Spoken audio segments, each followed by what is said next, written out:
Good morning, Sue, and thank you very much for giving some of your time to talk to the Mint. Good morning, Henry. I am delighted to be here.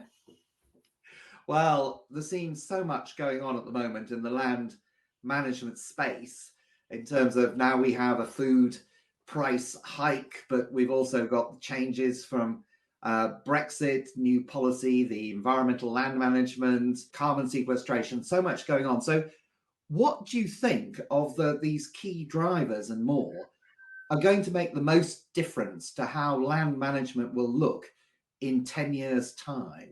Look into that crystal ball. Mm, mm. I mean, that is a really good question. I think, six months ago, I would have talked about the green recovery following COVID, the global pandemic, and how important it is to focus on recovering economies around the world through that green lens.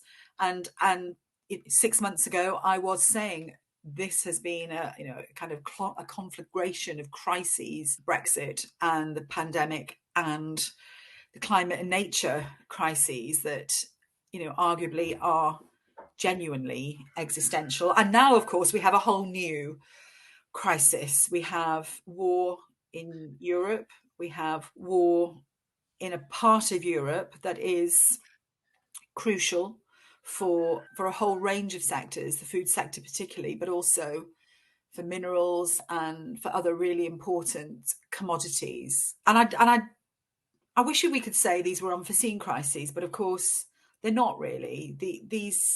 All of these crises have been bubbling around and on various risk registers for a couple of decades.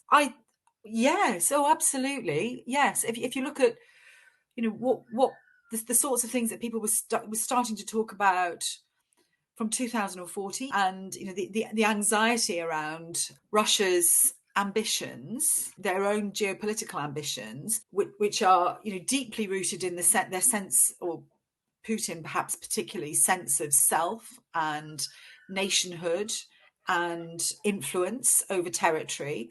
But also it is about resource, isn't it? It's also about having control over parts of the world that are rich in resources. Yeah. So I think certainly there have been conversations, and if I know about them, I'm very, very confident that there'll be plenty of much more important people than me who knew about them, that saw that as a risk, as a particular risk to geopolitical stability and to therefore other huge potential crises. So coming back to your question, which is a really, really good one, what will be the driver? What will be the driver that will change the way we think about land and land use in 10 years' time? I think we often get to tipping points that it possibly isn't just the one or two or even three crises that can be seen to be um, the most significant, but it's the coming together of crises that are deeply, deeply interconnected, that reveal to us how incredibly interconnected and interdependent the world is, how our food, our global food system is absolutely connected to geopolitical security and climate, our actions that we choose to undertake to respond to the climate crisis, the nature crisis, which is becoming ever more urgent. It's now, we're 2 years into this decade of action, to this critical decade of action. And our ability, our collective ability around the world to really focus attention on those actions is being really dissipated. But I think the thing that actually does make me very nervous at the moment is that we have an opportunity to radically rethink the future we want, because these crises demonstrate to us how critical it is to do that, to stop relying on fossil fuels, for energy, for food production, fertilizer heavy, agrochem heavy methods of food production. So we have additional signals that prompt action in a particular pathway, but at the same time, we have those sectors who have much to lose, the most to lose perhaps, as we make those transitions, using these moments as an argument for business as usual. We need more oil, let's frack. Well, what I was wondering as well, because I mean, obviously farming is not all one thing, or land management is not all one thing by any means. So maybe to sort of focus more down, it seems obviously there's a key difference between livestock and arable, and particularly presumably, if you're in a big arable space and you've got a big farm, highly capital intensive, standard industrial farming. Are you at this point, presumably you're thinking, well, food prices are going up, competition, some of the competition taken out, I can probably keep betting on the same, broadly more of the same model, can't I? Rather than if you've been thinking, well, should I be moving towards regenerative farming, that sort of thing? Well, there seems to be still some big money to be made in keeping with a sort of basic industrial farming, isn't there? Yeah. I think there are lots of people asking that very, very question. But in my conversations with farmers in the last week or so, they're also pointing out that whilst the commodity prices might be going up, the input prices are also going up. So fertilizer prices also going up, oil prices are also going up. So the cost of doing that business is also going skywards. So I think there are still a fair few farmers who are weighing up a whole heap of conditions now, and that will be the cost of carrying on with highly intensive agriculture in the face of weak government signals, if I'm honest. I mean, the government strategy for elms and other schemes is clear, but the support they're providing for those in the quantum of cash that's attached to those schemes is not sufficiently incentivizing some farmers to make that shift, farmers who wouldn't have been doing it anyway. So there's that. Can I come back, because I think that's a really good point, that input prices are shooting up, and obviously actually getting phosphates phosphates and stuff is more challenging, isn't it? So what are the options if you're used to your big industrial farm with big input and so forth? What could you do to reduce your inputs significantly? What sort of change does that mean? Does that take you into agroecology sort of space at all? That is absolutely the most plausible and fair and sustainable in the long-term direction of travel. But it's economically immediately. Does it help you if you're facing all these input prices? Well, it certainly does. Yeah. So there absolutely are farmers who can point to massive reductions in input prices. One of our colleagues, Johnny Balfour in Scotland, will point to saving hundreds of thousands of pounds across his estate in taking out inputs, which absolutely pay for any transitionary costs and any initial yield losses that might occur.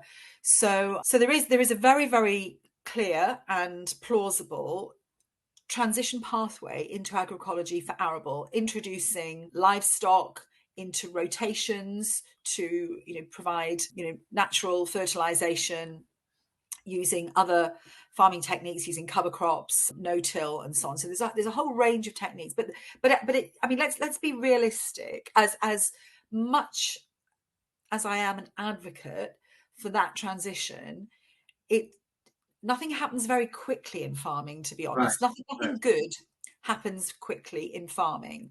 It takes time to regenerate soil fertility. It takes time to, put in carbon sequestering green infrastructure. It takes time to rehabilitate biodiversity and nature for integrated natural pest management schemes. So a proper planned transition to more regenerative or agroecological farming practices will take time, and that's what we constantly bang on to government, that government needs to support the transition for the sector in exactly the same way as it supports the transition away from fossil fuels to renewables. I'm glad we've got animal to give it a sense of you are deep in the Welsh countryside, aren't you? Yes, you do. That's probably my ferocious sheepdog being grumpy that somebody's somewhere. Anyway, I can chat. One moment, I'm going to shout at them. Okay.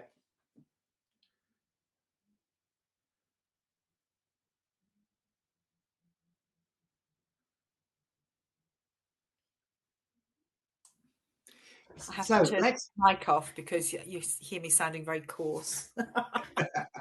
okay. Yeah. So you mentioned a sort of role for livestock on arable, which I think is really interesting. Is that the future for livestock? What if you were a livestock medium sized, because obviously livestock farmers don't tend to be so big, do they, as arable? What are the sort of choices you face? I mean, you've got a potential to change land use, obviously, Yeah. and Yeah. if you're very low quality, but Yeah. what does the sort of what sort of thinking goes on if you're a sort of medium livestock farmer at this point? So at the moment, right now, at the moment, prices are high Yeah. for beef and sheep, which is a little bit of a surprise because many of us were not anticipating that at the moment. So the prompts, the drivers to change livestock farming practices are not coming from market signals at the moment, unfortunately. So a livestock farmer seeing prices but doesn't know how they're going to stick around in the future, Yes. and is Yes. faced with this possibility of Yes. taking on a more environmental management, Yeah. Yeah. changing land use. Obviously, it's particularly if they have Yes. lower quality land. Where do you think they're going to So, land?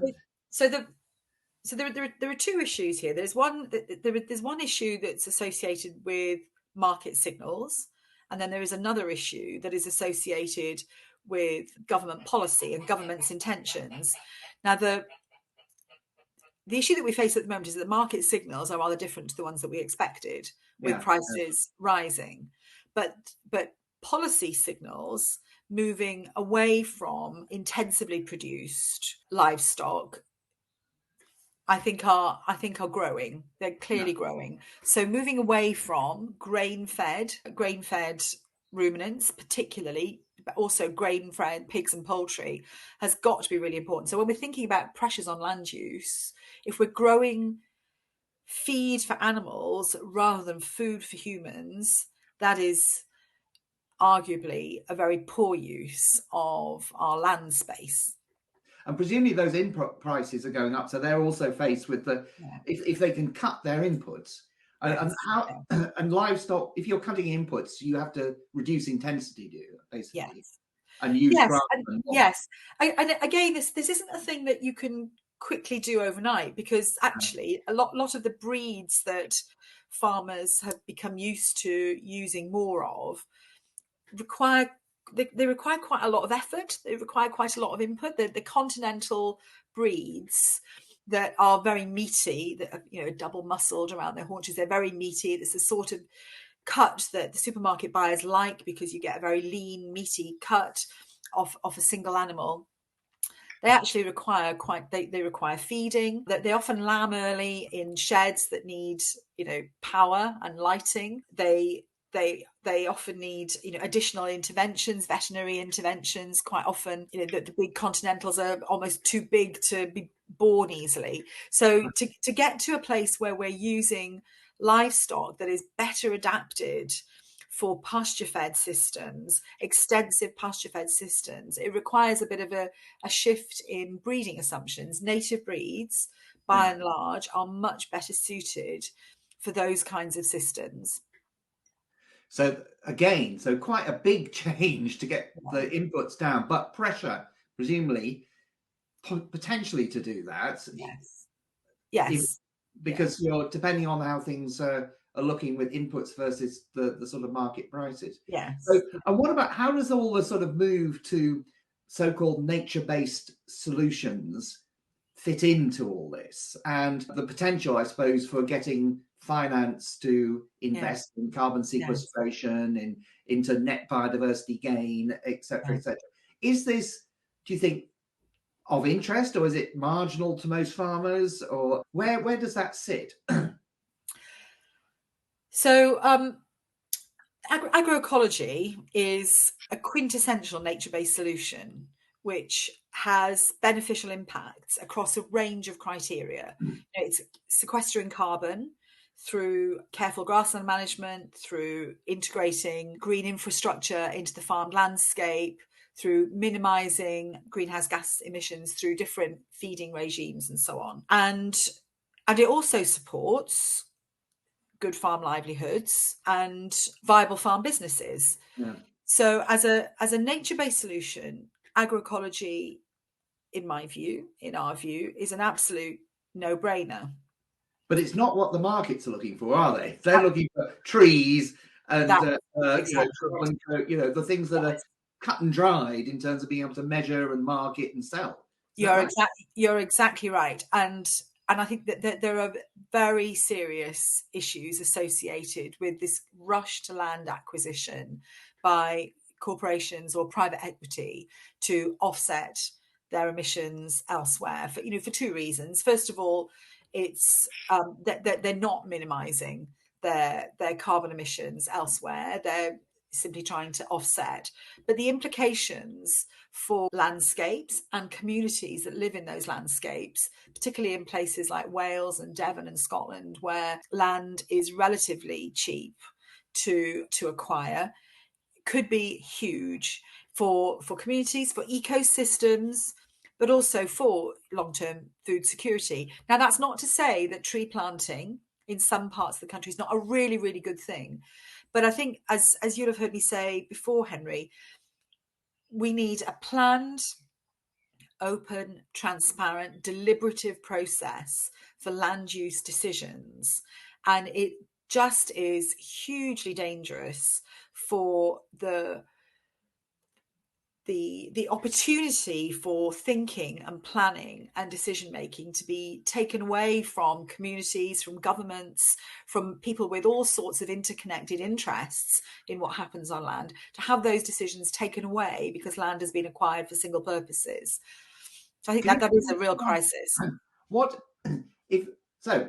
Let's think our head into your sort of carbon sequester who's trying to intermediary, who's trying to find the right land to make a good buck to sell on into the market. Firstly, I suppose, as you said, they look for cheap. Then what's the sort of number one thing they grow on that land if they were going to get the sort of cheapest sort of carbon hit, if you like? The story from the 70s was sticking fast-growing Sitka spruces across the land for fast-growing timber and a timber market at the end of it.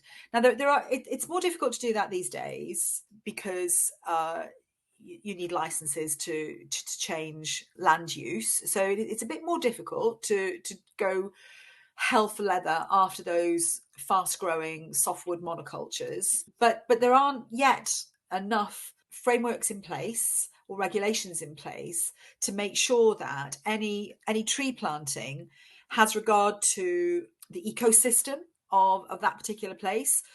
Grasslands are really important carbon sequesterers in their own right, as is peat, as is wetland. So chucking trees on ecosystems without having due regard to what they're already good at and doing well could be just incredibly unhelpful at best and really destructive at worst.